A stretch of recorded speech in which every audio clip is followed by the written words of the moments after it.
గొల్లల మామిడాడ సాక్షాత్తు సూర్య భగవానుడి ఆలయానికి సూర్యకిరణాలు స్వయంగా స్వామివారికి తాకాయి. ఏపీకి సంబంధించి సూర్యదేవుడు స్వయంగా దేవతలే ప్రదర్శించిన స్వయంభూ దివ్యక్షేత్రానికి సూర్యకిరణాలు ఉగాది మరియు మరుసటి రోజు 2 రోజులు కూడా తాకినట్లుగా అర్చక స్వాములు తెలియజేశారు.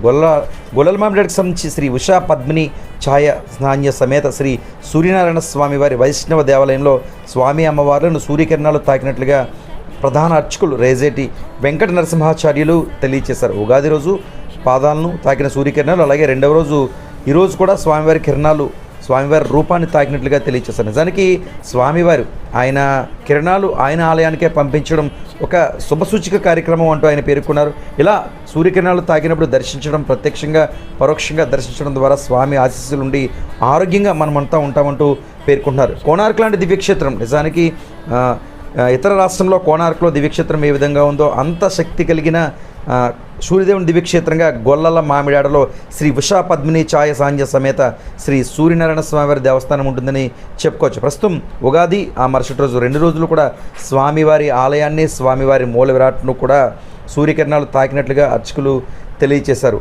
అత్యంత పురాతన రాజగోపురం, సాక్షాత్తు దేవతలు నిర్మించిన ఆలయం. ఆ ప్రాంతానికి వెళితే చాలు ఆరోగ్యం ఇచ్చే సూర్యదేవుడు ఇటువంటి క్షేత్రానికి సూర్యభగవానుడి కిరణాలు తాకడం ఎంతో ఆనందంగా ఉన్నట్లు భక్తులు కూడా పేర్కొంటున్నారు.